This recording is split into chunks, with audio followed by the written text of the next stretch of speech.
Welcome to those of you joining us. You're here for the Bold Public Health Center of Excellence on Dementia Caregiving's webinar, Building Systems for Comprehensive Dementia Care, Opportunities for Public Health to Support Implementation of the CMS GUIDE Model.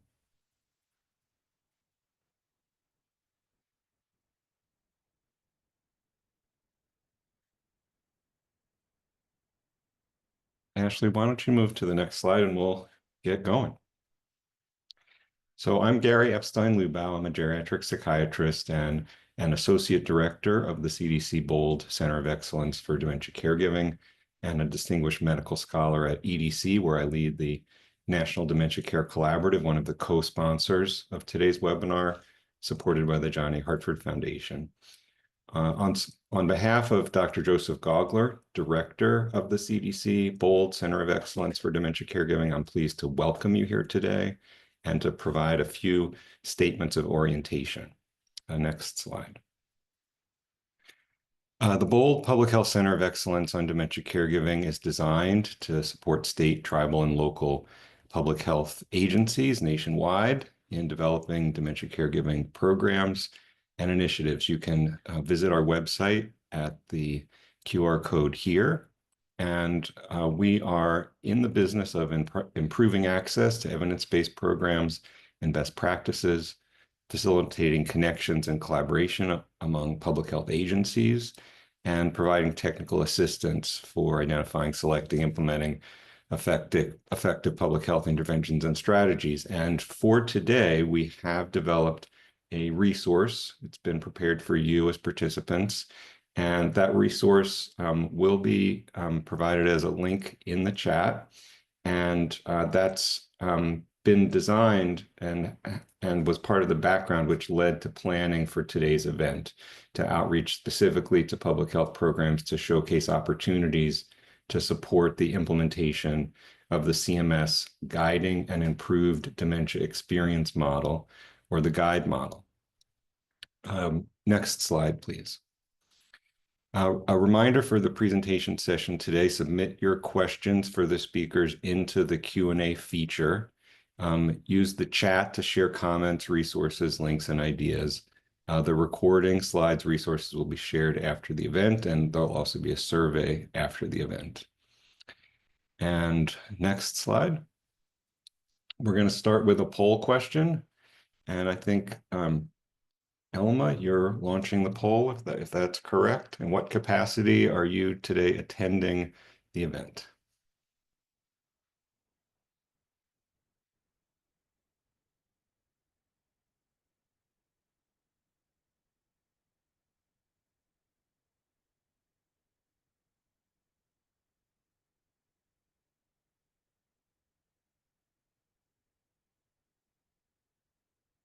Take another 20 or 30 seconds. And Elma, you'll post the answers for us? Yes, for sure. I'll do that shortly. And I think, here we go. Elma, can you also say hello so people know who you are? It would be great. Yes. Hello, everybody. My name is Elma Johnson. I'm the coordinator of the Bold Public Health Center of Excellence in Dementia Caregiving. Today, we have a packed room with a lot of great speakers and panelists, so I'm not going to take much time. Thank you all for being here. And here's the results of the poll. We have a number, actually, of public health agencies here present today. A third of all of our attendees are public health, then community organizations, 27%, and we also have community members and clinical professional staff. Welcome, everybody. Thank you, Gary. Thank you, Elma. And Ashley, next slide, and I'll just very briefly name our speakers for who we are grateful for. Kelly Ligas from the CMS Innovation Center, Ian Kremer, Executive Director of the LEAD Coalition, who will be hosting the panel presentation today. In the panel will be Rochelle Roberts, Liz Hall, Shelley Hale, Victoria O'Connor, Liz McCarthy, and Kelly Hurley. And their information is also available.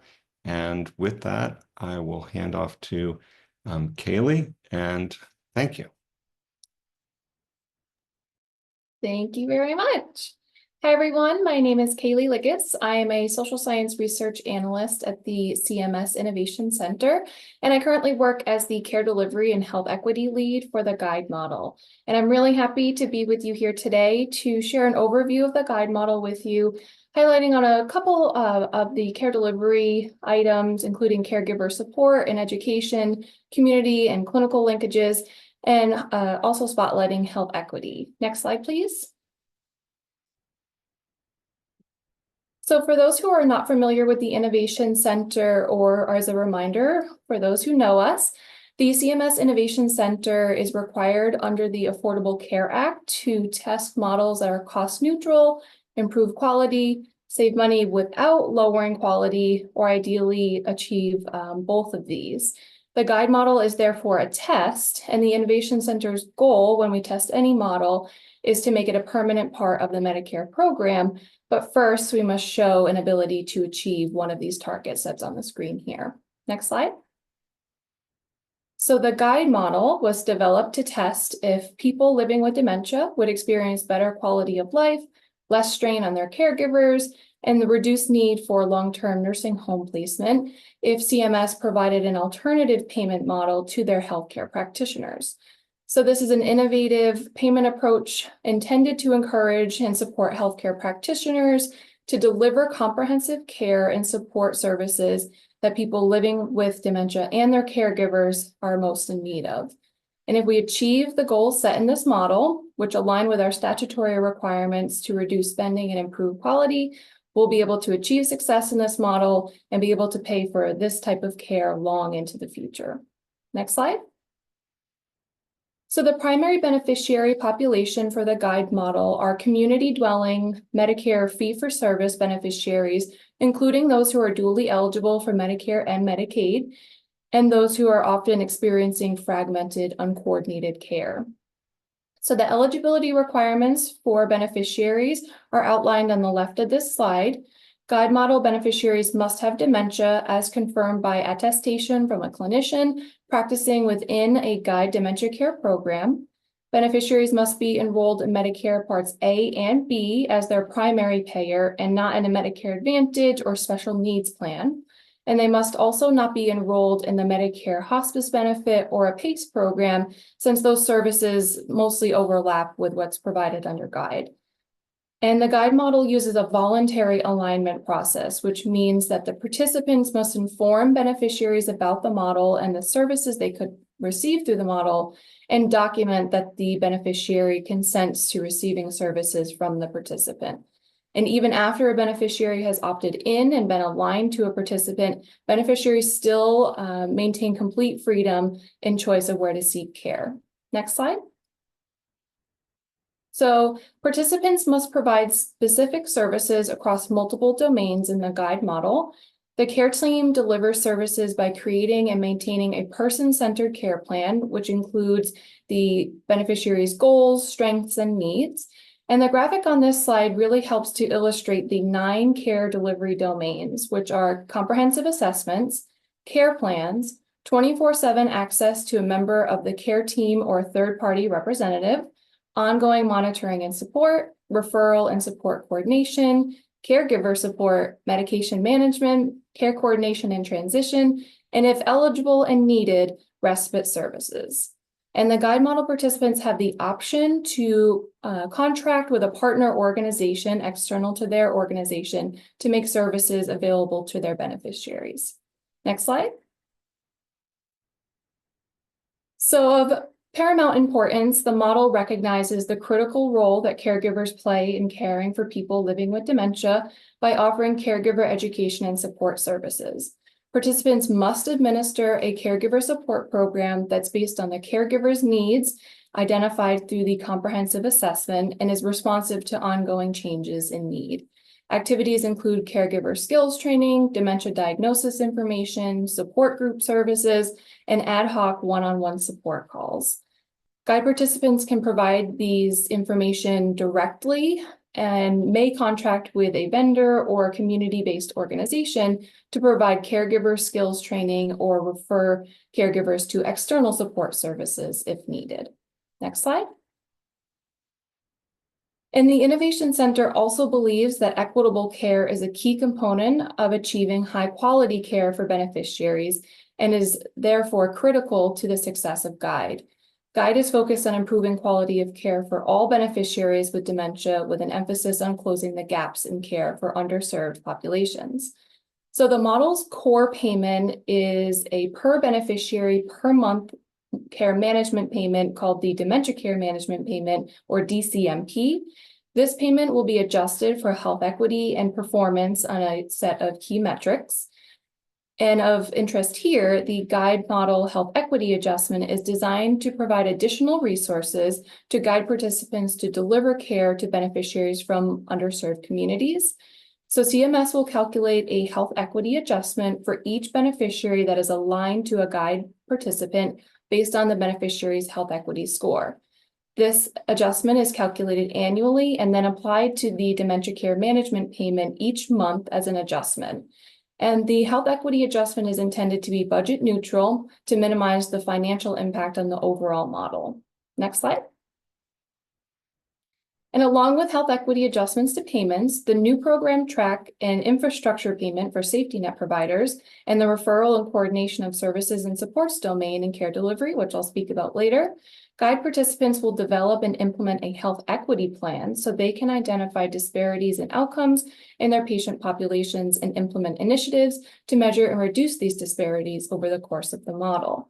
At this time, the first health equity plans focus specifically on beneficiary outreach and engagement as a precursor to more comprehensive plans, which will begin at the start of the second performance year. And the goal of the first health equity plans were to encourage participants to develop and implement health equity recruitment strategies from the model's onset. But going forward, all participants will be identifying and selecting evidence-based interventions to address health disparities and achieve equitable outcomes with support from CMS. Next slide. GUIDE participants will also be required to collect and report data on aligned beneficiaries' health-related social needs. These HRSNs are individual-level adverse social conditions that can negatively impact a person's health or health care. Participants will report annually aggregated domain-level data from screenings that are completed during the comprehensive assessment. These domains include food insecurity, housing instability, transportation needs, social isolation, and safety. And GUIDE participants are encouraged to use one of two preferred screening tools, the AHC, or Accountable Health Communities tool, or the Prepare tool. And collecting and reporting this information will help participants identify and address disparities within their populations and help to track their progress towards health equity goals over time. Next slide. Beneficiaries' care navigators will connect patients and their caregivers to community-based services and supports such as home-delivered meals and transportation. Participants have the option to enter into a written agreement with a local area agency on aging or a tribal aging program to coordinate these community-based services and supports, or they may refer patients and caregivers to services and supports. And within this, they may maintain or access an inventory of community-based resources for services and supports that address common needs of persons living with dementia and their caregivers, such as adult day centers, personal care, environmental modifications, contractors, and food banks. Next slide. And finally, beneficiaries' care navigators will connect them with their Medicaid or waiver HCBS program case managers in order to connect with services that they may already be eligible or receiving. So coordination with the Medicaid program case managers may include contacting and attempting to coordinate the delivery of services, sharing information about the GUIDE model, reviewing services that the beneficiary may already be receiving, and also discussions about preventing gaps or duplication of services, such as the respite benefit in GUIDE. And to meet this requirement, they may also join or maintain a community referral inventory system, which refers out to health-related social needs, screened as part of the comprehensive assessment. This will connect both the GUIDE beneficiary and caregiver to resources that are relevant to their needs. And they may also communicate directly with the community services to understand what services were received in a two-way communication. Next slide, please. So that's the end of my presentation, and thank you so much for joining today's webinar. I hope this information was helpful, and we really appreciate any comments or questions about the guide model. The information here, the email address is open for anyone to send any questions, and we look forward to communicating with you. And that is the end. Thank you. Haley, are you open to answering just a few questions that came in the Q&A? Sure, go right ahead. We'll see. And Ian, if you're okay with just taking a few moments with this before moving to the panel. So the first question is about assessing people who live alone with dementia, access to them, and then also assessment. Could you comment about that? Yeah, absolutely. So we recognize that some individuals living with dementia may not have a caregiver. So we encourage participants to find a caregiver within their family or support services that, their support system that they may have. In addition, participants are also welcome to work with the legal representative who may be assisting a beneficiary who's living alone. Thanks. Next question is about other clinical comorbidities that beneficiaries may have along with the dementia that's assessed in the GUIDE program. Can you address those medical comorbidities? Yeah, absolutely. So the guide model recognizes that the participant themselves may not always be or may not ever be the primary care physician. Oftentimes these are specialty care providers such as geropsychologists, et cetera, who may be working with participants. So there is a goal of the model is care coordination with any other medical providers that the beneficiary is working with. So in the guide model, it's the hope that participants are communicating regularly, sharing care plans, communicating about the services that the beneficiary may be receiving, and ensuring the smooth transition in the event of any emergencies that may occur. Great, thanks. The next question you may have addressed with your comments about the health equity strategy. It's specifically about access to timely diagnosis for individuals who are disproportionately negatively affected, discriminated against related to access to diagnosis. Could you comment about that? Yeah, so one of the strategic elements of the model is to encourage is to include those who may be from underserved communities. So when the guide participant is completing their comprehensive assessment, the only requirement is that they are screening the beneficiary to see if they have dementia using one of the screening tools that are outlined in the participation agreement that participants have signed. And it's the hope that because that may be the first interaction that an individual has with a dementia care specialist, that this could be an opportunity for increased diagnosis. So there's no requirement that the individual comes to the guide participant with a diagnosis. The guide participant, if they are a clinician with dementia proficiency, has the option to screen them and to ensure that their diagnosis is documented. Great, thanks, Kaylee. So the last question I'll ask, just in the interest of time, we'll do the best to answer others in chat and in the panel if we can. But there's a number of questions about the guidelines for partnership between the participant and community-based organizations, or specifically AAAs. Could you comment about how that contracting is located at the site of the guide participant and what CMS has related to guidance for involvement of AAAs or community-based organizations? That would be a great help to close this out and move over to the panel. Yeah, absolutely. So it is up to the guide participant for any partnerships that they may enter into.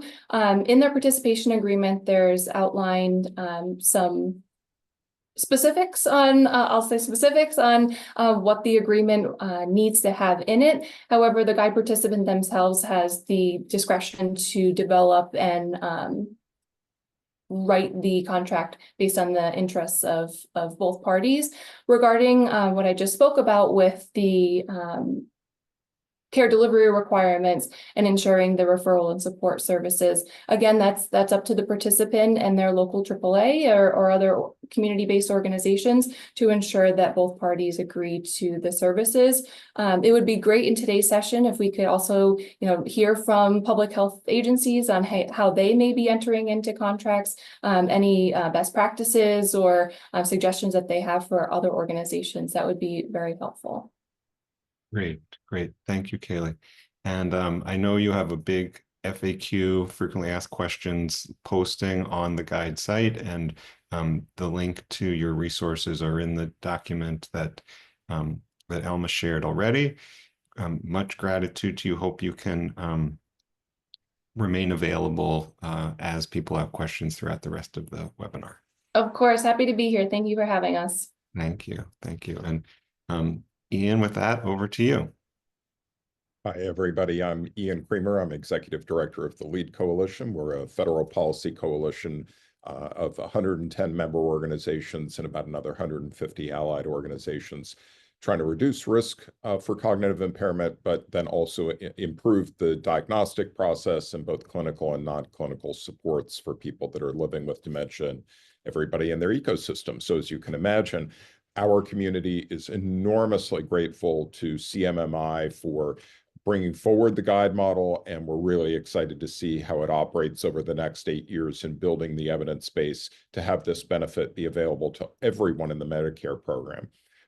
As Kaylee described the program, two of the notes I just wanted to add, there are going to be approximately 400 healthcare provider sites, organizations around the country, about 100 that are already providing services and another 300 or so, almost 300 that are coming online next summer. So nationally, about 400, and the ambition of the guide model is to serve about 200,000 people living with dementia of any variety over the next 8 years.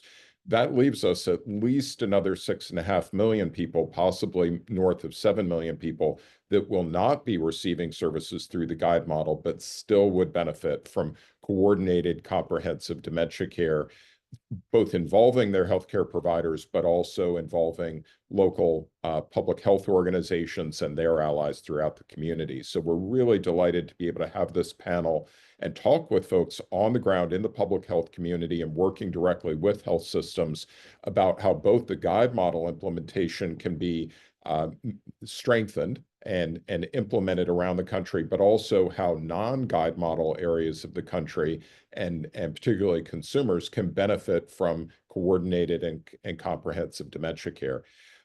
Gary was kind enough to already remind you all of our tremendous panelists, and so I won't put that slide back up, but I'll just remind everyone that we've got Rochelle Roberts, who is the State Dementia Director for the state of Tennessee's Department of Health and their Office of Healthy Aging. Victoria O'Connor, who is the Alzheimer's Disease-Related Disorders Program Manager for the Rhode Island Department of Health. Liz Hall is the Health Systems Director for the Alzheimer's Association in Tennessee. Liz McCarthy is the Health System Director for the Alzheimer's Association in Rhode Island. Shelley Hale is Director of Operations and Programs Administrator for the Tennessee Commission on Aging and Disability. Kelly Hurley is the Director of Community Programs for CareLink in Rhode Island. And of course, you've already gotten to know Kaylee from CMMI, and she'll also be available throughout the panel and the Q&A. So in front of you, you have another version of a slide that Kaylee was good enough to share, and we've starred 4 of the elements here. All of the elements are things that state and local public health departments and their partners can work on and contribute to, but we thought that these 4 in particular, whether you've got a guide model program in your service area or not, these are things that state and local public health agencies and their partners already work on and can continue working on, and we hope that through the advice of Rhode Island and Tennessee and other experts with us today, that we'll be able to amplify in all of these areas for everyone with dementia. So we wanted to flag particularly 24/7 access to people that are experts in this field, particularly on the non-clinical, on the social service side. So many of you either are from area agencies on aging or work with the AAAs or an Alzheimer's Association chapter or other resources that are available literally around the clock, 365 days a year. I will put in a quick plug for my friends at the Alzheimer's Association. Their national toll-free helpline is not only available 24/7, 365, but I'll ask my friends from the association to correct me if I get this wrong. More than 140 languages are available on that line, and you have access to trained social workers through that line. So it's really a tremendous resource, whether you're in the guide model catchment or not. Referral and support coordination, again, partnering with AAAs, the Alzheimer's Association, and others. Very hands-on, tangible, accessible opportunity to participate in advancing coordinated and comprehensive care. And most naturally, the next one, care coordination and transition. You all are experts in how people move through this disease and supporting them with community-based resources. We would ask you to keep doing that. Lend your wisdom to this conversation in chat and through the Q&A. And then caregiver education and support. Again, bread and butter work for public health departments across the nation, accentuated if you have the opportunity to partner with guide model health systems, but something that you do day in, day out, in a marvelous fashion for everybody with dementia year round. And we will hope to be able to get you a full-on Medicare benefit in the next 8 years or so to accelerate that. So with that grounding, let's move to our panel and get right into questions that we've received already from our audience today and in advance of today's session. And Rochelle and Victoria, the first question will go to you. Let's start by talking about public health can be a driver for success inside the guide model and the implementation. And there are three elements to this. The first I wanted to ask about is if you would please share some examples of how your public health programs in Tennessee and Rhode Island are facilitating guide work at a state and local level. And Rochelle, why don't we go to you first? Okay. So the Tennessee Department of Health has really prioritized health across the life course by establishing the state dementia director role, which I serve in, renaming our office to the Office of Healthy Aging, integrating older adult health and healthy aging into strategic plans and work plans throughout TDH, and then now supporting the implementation of GUIDE. So TDH is building and expanding relationships with the 6 grant recipients in Tennessee, really focusing on that coordinated approach of partnership, education, care navigation, and advocacy to enhance caregiver support and local implementation. So I want to provide a couple examples of what Tennessee is doing. I've kind of put this in a few different buckets for topics. So regarding partnership, Tennessee's councils, collaboratives, and faith and religious-based organizations really provide a strong foundation for guide implementation. With the Tennessee ADRD Advisory Council, they really shape policies, align efforts, and advocate for caregiver support, navigation, and education, ensuring that statewide collaboration. Our Tennessee Dementia Action Collaborative, or lovingly known as TDAC, really centralizes our resources and facilitates innovation to provide the region-specific caregiver support tools. And then our faith and religious-based organizations extend the outreach to underserved populations through TDH and the University of Tennessee Chattanooga's School of Nursing partnership. They actually facilitate engaging communities, and that integrates dementia education, chronic disease management, and care planning into health workshops within those religious organizations. Next, when it comes to education, so we're equipping providers, public health staff, and caregivers with the knowledge to deliver quality care, and then integrate risk reduction practices. So one of our larger projects recently was the local health department risk reduction ECHO, or extension for community health care outcomes, where we partnered with the Alzheimer's Association and trained 101 local health department staff on brain health promotion and integration of dementia risk reduction into current chronic disease and health initiatives in their local health departments. The Tennessee Dementia ECHO is a partnership with Vanderbilt University, who has developed a curriculum and serve as the hub for Middle Tennessee to provide evidence-based dementia care training for healthcare providers. We will be expanding to East and West Tennessee and identifying hubs in those areas to really provide specific education that's meeting those needs. And then we also partner with our WEP, also located through Vanderbilt. They offer accessible education and caregiver support and guide-aligned practices. And then we've also revamped the Office of Healthy Aging's new landing page. So we've centralized dementia education and resources really tailored to diverse literacy needs. And then when it comes to alignment with the broader initiatives, GUIDE aligns and complements our existing initiatives that are taking place. So that focus on brain health work obviously emphasizes prevention, early detection, and management strategies. And then our BOLD grant, our Building Our Largest Dementia Infrastructure grant, advances risk reduction, education, and equity goals. And it's supported by the Multi-Sector Plan for Aging Data Dashboard. So that's a partnership with East Tennessee University to track progress, report on domains that are very similar to those that will be reported out through the GUIDE program, and then identify priority geographic areas. Our Dementia Navigator program is brand new. We're very excited to launch that as well. So that enhances our personalized care coordination approach. So it provides provider education, it connects individuals to critical services, and really is that warm handoff that that person and caregiver needs to navigate a dementia diagnosis. And then finally, our age-friendly public health recognition work. So with TDH receiving advanced recognition last year, 19 of our counties in West Tennessee are recognized as age-friendly, and others are in pursuit. So our goal in the next year is to have all of our health departments recognized. So I'm very excited to see this work taking place. We are a busy office, have great partners across Tennessee.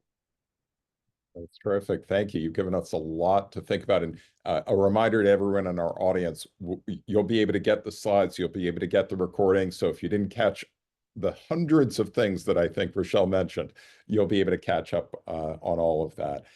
So Victoria, the gauntlet has been thrown down. Can you tell us if Rhode Island is keeping up with Tennessee? Thank you, Ian, and fantastic work, Rochelle, in Tennessee. It's really, really impressive.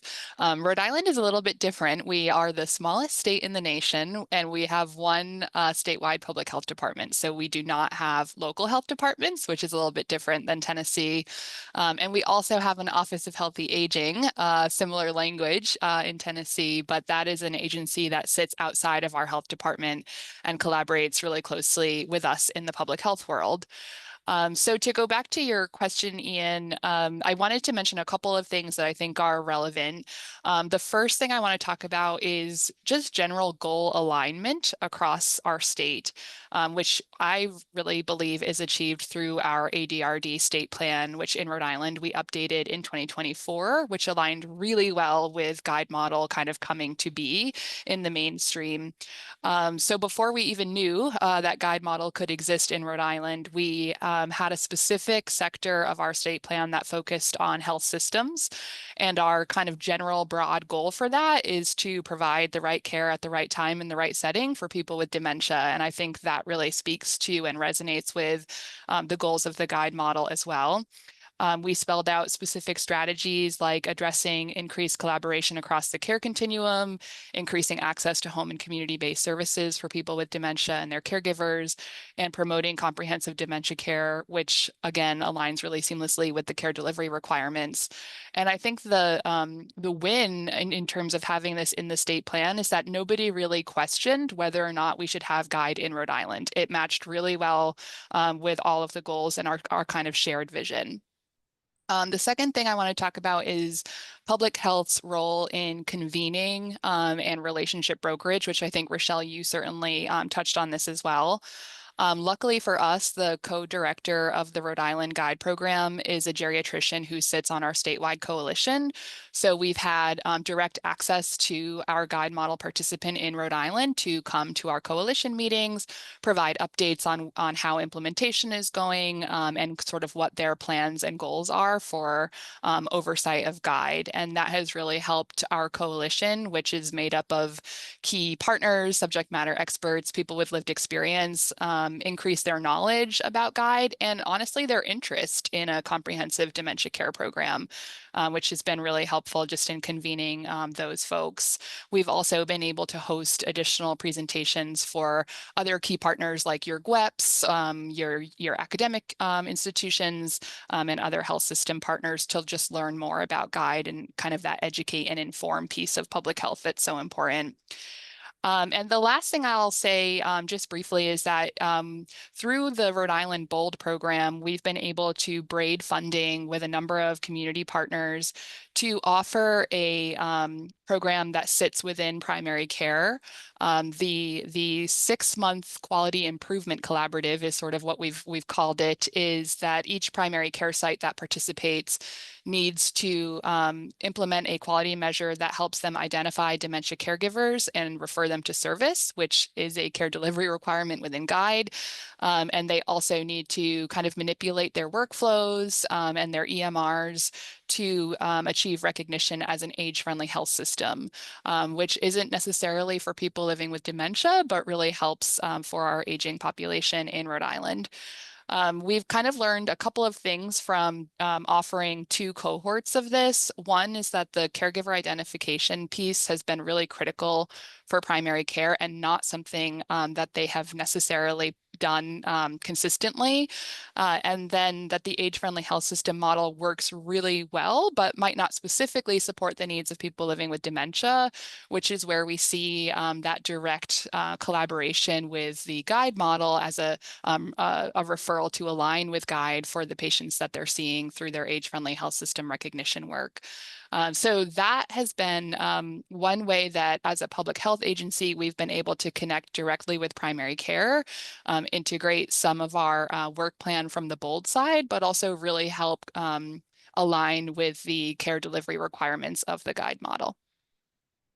Terrific. So I think you both anticipated the other parts of this initial question that I wanted to raise. And so I'll just highlight these quickly. There are opportunities in the broader ecosystem of things that state and local public health departments are doing, even if they don't have a GUIDE model provider, like BOLD grants, or even in the absence of a BOLD grant, working with geriatric workforce education programs, the GWEPs, that are around the country. And then more broadly, working on healthy aging and brain health in particular as a component of healthy aging. And understanding, as you both pointed out, that pursuing healthy aging and supporting it through public health doesn't end when someone gets a diagnosis of dementia. It continues throughout the course of their dementia. There are just different things that we do in the public health community to support maintaining as much cognitive function as possible, and as part of a broader framework of promoting quality of life for people, including when they have cognitive impairment at a mild, moderate, or even advanced stage. So thank you both for that. It's tremendous work that you're doing in both states. And I want to bring in Liz McCarthy and Kelly for the next question, and then also ask Liz Hall and Shelley to be ready to jump in on this one as well. Can you tell us what are the roles of area agencies on aging and other community-based organizations in supporting GUIDE model implementation, and how can those organizations, AAAs, CBOs, partner with departments of health to advance coordinated dementia care? So Liz and Kelly, let's go to you first. Kelly, do you want to start? Yeah, sure. I can talk about a little bit what CareLink in Rhode Island has been up to in partnering. So as Victoria mentioned, Rhode Island, a small little state. So we do have one GUIDE aligned participant in Rhode Island. You know, we all kind of flood to that one sector, which has been great. And we've been able to partner. CareLink, as a community-based organization, is a network of post-acute and community-based providers. And we're also a direct service provider of many things, including Center for Brain Health. So we do offer a wide variety of evidence-based programs for dementia care and caregiver support.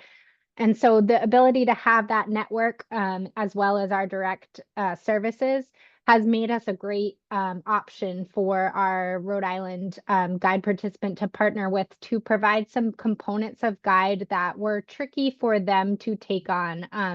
As that graphic showed, there's a lot of components and requirements for GUIDE participants, and really partnering with community-based organizations has allowed our Rhode Island Guide participant to be able to fulfill these requirements that they might not have been able to apply unless they had found some support in other entities. So CareLink specifically is able to partner with our guide participant in Rhode Island to provide some home visits. So a requirement for guide aligned participants is a comprehensive home evaluation. So going into the homes, providing home safety assessments, and then communicating that back to the guide participant to include in their full comprehensive evaluation.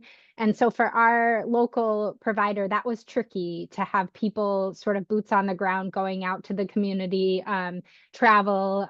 They didn't exactly have the staffing for that, and nor was there the reimbursement was tricky to try and find that. So because CareLink was already providing those services within the community, we were able to partner with them and be able to share that information and supplement their need for that requirement. So that's been nice. Another piece that we've been able to provide through partnership has been the respite component. I've been seeing a lot of questions pop up in the Q&A about respite. It's definitely a hot commodity, and I think people are always looking for funding for respite. So I think when you read, oh, guide gives, funds respite, it gets a lot of attention and attraction. What we found was that finding a provider that is able to do all the components of guide as well as that respite piece, because it's so unique, right? To be able to provide that in-home respite option. There's the adult day health, and there's also an inpatient, SNF level respite as well. To find a provider that does all of those and to partner with. So luckily we have a member of our network that does provide all the levels of respite care, and we're able to connect with our guide provider to be able to partner with and funnel those referrals right to them. So it's been amazing to see the community-based organizations sort of come together in Rhode Island and say, hey, we can do a piece of this, and we have this, and how can we all work together to really make these requirements able to be fulfilled. Again, it's a big ask for one organization to take on all of those different things, and what a great offering for the community-based organizations that are already doing these things to offer up their services and partnerships. So it's only strengthened the programming within the state of Rhode Island. So Terrific. And Liz McCarthy, over to you. Yeah, and I guess I should point out that not all of the health systems directors at the Alzheimer's Association are named Liz, just the two who are here today. But yeah, thanks a lot, Kelly. I appreciate that. I also appreciate what Victoria had to say. For a small state, Rhode Island certainly has a wealth of talented people and a commitment to serving people living with Alzheimer's disease and dementia. And the Alzheimer's Association really works across the board, so clearly with the guide recipients, but really working on people who are interested in dementia care navigation outside of the guide model. And how might we bring these best practices, improvement science to work in other areas as well. But certainly between CareLink, between BOLD, between the University of Rhode Island GWEP, and the Rhode Island Quality Improvement Coalition that Victoria mentioned, we've got a lot of great stuff going on in the Ocean State. Terrific. Shelley, let's go to you next and hear about Tennessee. Well, thank you so much for the opportunity. In Tennessee, we have a really strong network of area agencies on aging and disability. We have 9 across the state, obviously receiving federal funds through the Older Americans Act, which has had the National Family Caregiver Support Program since 2000. So about 24 years of experience in serving caregivers of all kinds, including those with who take care of someone with dementia. We also have a new kind of a new focus and alignment this year. Our State Unit on Aging, which was always the Tennessee Commission on Aging and Disability, has merged with the Department of Intellectual and Developmental Disabilities to create a Department of Disability and Aging. So for the first time, we're not only looking at older adult consumers who may have dementia and Alzheimer's and their caregivers, but also the opportunity to open up services and supports through a no wrong door approach to those persons who might develop dementia at a younger age.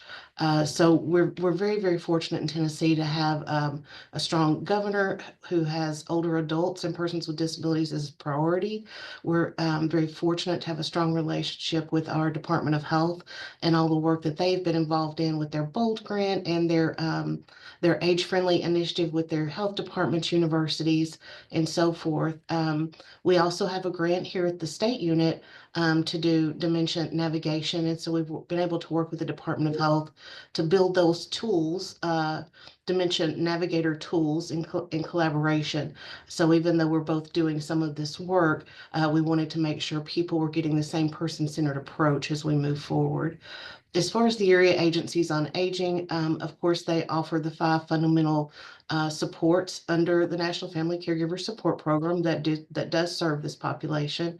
So information services, access to other resources, caregiver support, caregiver training, caregiver counseling, respite services, and supplemental services. So things like home delivered meals, personal care, homemaker, incontinence supply reimbursement, lots of different pieces to that.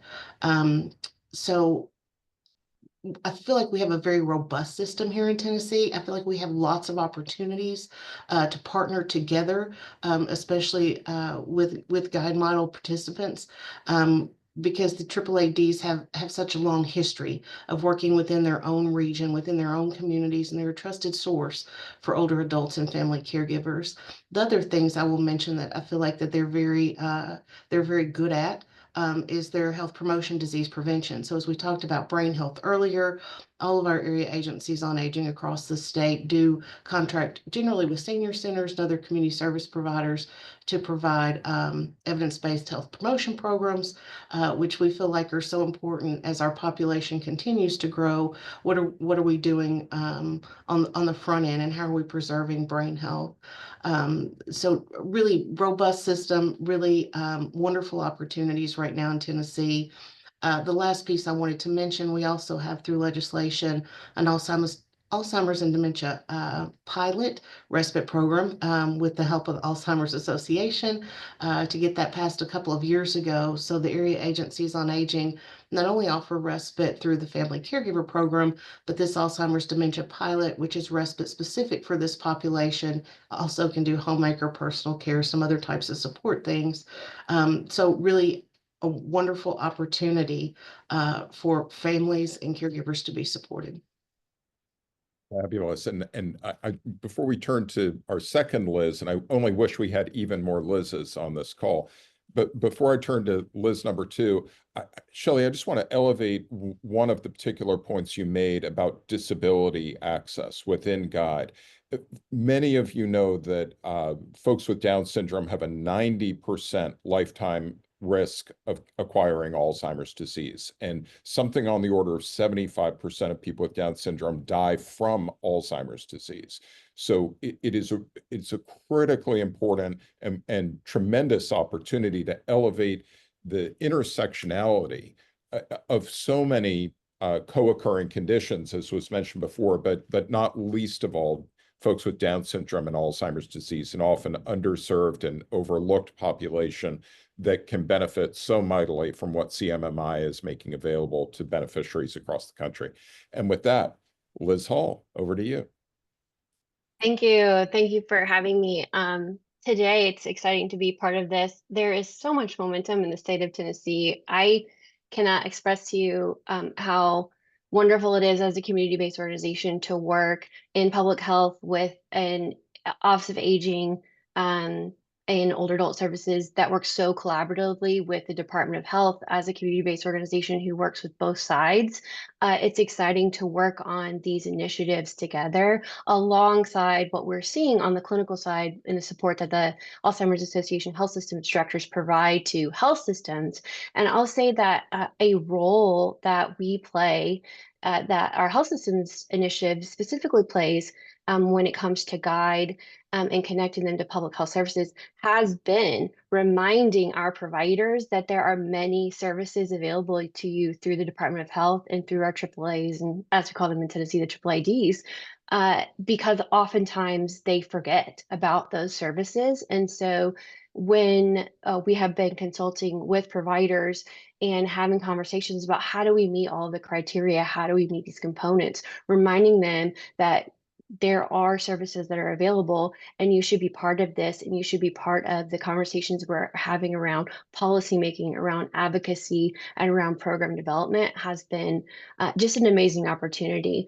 I know we're coming up on time, so I just wanted to also highlight some of the other roles that the Alzheimer's Association is playing in supporting GUIDE providers through service development and service alignment that will meet the criteria, meet the requirements for GUIDE providers, but also, as we've been talking about here, serve anyone who wants to provide better navigation services for dementia patients in your state. And we have a new suite of dementia care navigation services at the Alzheimer's Association. Some of that encompasses our existing caregiver programs, so programs that we have to train and educate the community, train and educate family caregivers, but also a new suite of navigator training for those clinical providers to establish evidence-based protocols for those navigators. And so we'll meet the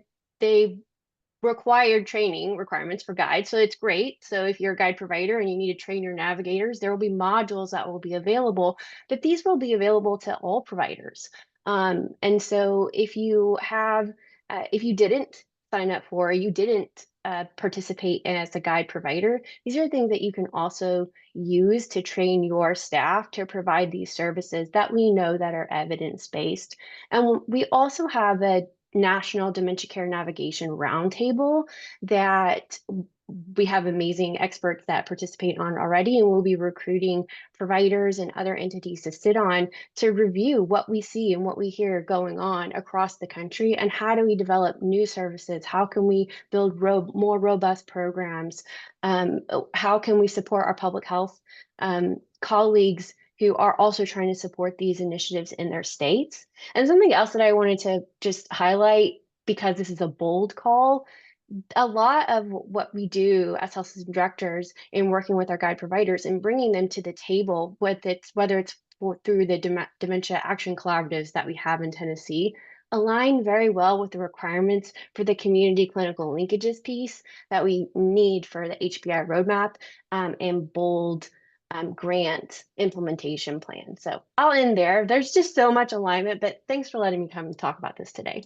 Yeah, thank you all.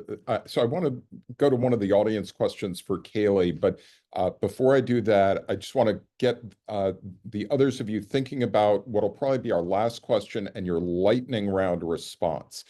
So think about this one. We'll come back to you after Kaylee. What strategies or partnerships can be built in areas where there are no GUIDE model providers that still support the delivery of coordinated dementia care? And it'll be lightning rounds to give us one really good pithy idea. Kaylee, back over to you. And this is kind of a two-parter from members of our audience. One is wondering whether CMMI, as you continue to build out the GUIDE model website resources, I know you have a spreadsheet and an interactive map that lists at least the home office of all roughly 400 healthcare providers that are enrolled and either already or by next July 1 going to be delivering GUIDE model services. Are there ways that you can build out those web-based resources for consumers to be able to find which providers are in their area, never mind where the home office is?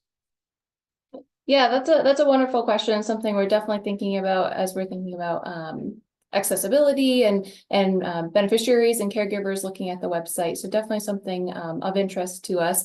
At this time, I would say that participants definitely have the best information on where they're serving beneficiaries. So reaching out to them via the number of opportunities, the website, the phone numbers, the emails that we provide on the site are very helpful. But this is definitely something we're looking into, and hopefully, you know, if there are changes to the website, you'll definitely see them in announcements and other venues.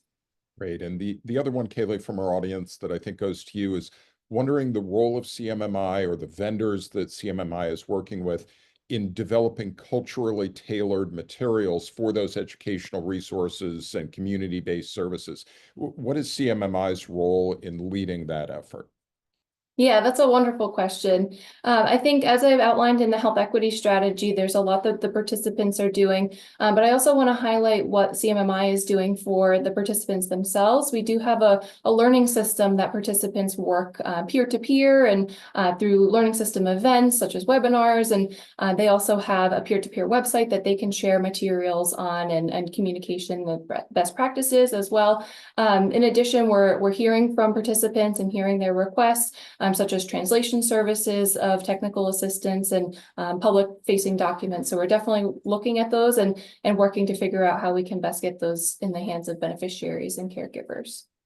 Right. And as Liz Hall pointed out, there are suites of resources that can be used now anywhere in the nation that are being developed by some of CMMI's partners, like the Alzheimer's Association and others, that are more culturally tailored and can be refined in a localized way. So Liz Hall, I'm actually going to go to you first to give us, again, your maybe number one pithy hit on something that state and local public health departments can do locally, even if they don't have a guide model provider in a particular part of their area. I just want to advocate for bringing the providers to the table for those advocacy councils. So there are councils in many and most states. So inviting those providers to be part of that will help them decide what programs that they can meet the needs and where the gaps are so we can build new ones. Great. And over to Liz McCarthy. Thanks. The one thing that I wrote down, because it's lightning rounds, is please call your health systems director. There's one that covers for every state in the country. We cover regions. So yeah, just call us. The information was included on how to get in contact. If you can't find yours, call me and I'll connect you. Excellent. Over to Rochelle. So I think just focusing on reducing the chronic disease risks like diabetes, hypertension, and obesity, we're all doing that work. We know that that work is protective of our brain health and dementia preventative. So I think just emphasizing that without any other bold programs, anything else, I think that's the easy way to go. Okay. Shelley, then Kelly, and we'll ask Victoria to bring us home. Yeah, I think my answer kind of follows Liz's and Liz's, which is make the call, build the relationship. You have public health there. Your AAADs have been there for 50 years. Your state unit on aging's been there longer than that. Reach out and build that relationship, make the call. We all have the heart to serve. We want to see this population served. Please reach out. We're open. Wonderful. Kelly, to you. I'm just going to put another plug in for community-based organizations. Find out what other funding sources are out there, because people like, CareLink has ACL funding that we're providing care ecosystem model to folks that maybe aren't aligned with GUIDE, but can also get some sort of similar services. So just because there's no GUIDE around doesn't mean there's not other great funded programs happening. So, connect to those community programs. Wonderful. Victoria. All right. And to bring it home, I was just thinking about all of the wonderful services that can happen for people living with dementia who are on GUIDE or not on GUIDE, and the understanding of the resources that it takes to make that happen. And your role in public health can be finding those resources, whether that be people power through relationships, or identifying federal funding sources, or advocating for state funding sources that actually pay for the services to be implemented in a coordinated and meaningful way. And I think we have a unique role in public health to identify that and accomplish that. Well, thank you all. Tremendous advice and leadership from each of you. Thank you for being on this panel. I'm going to give you my one pithy item, and then I'll turn it back to Gary and Elma to close out the session today. Use the Public Health Center of Excellence on dementia caregiving. The PICO that invited you today and that you were kind enough to join today as an audience has tremendous resources. We'll keep building that out. We'll keep working with our friends at CMMI to make both guide services more available and hopefully eventually a full-on Medicare benefit. And with that, back to Elma and Gary. Thank you all. Thank you, Ian. Elma and Ashley, I think we have a last slide. Thank you, Kaylee. Thank you, all panelists. And Elma, we have a question about whether this recording will be available publicly. Yes, the recording, today's slides, and the resource guide that we plugged into the chat a couple times will be shared via email with all attendees today. So everybody is going to have the information. And just on behalf of our team, our center, we're enormously thankful to all of our speakers to Tennessee and to Rhode Island teams for sharing their work as we collectively move Guide forward. And thank you all for being here today. And thank you, Ian, for being the member of our center and also helping us plan.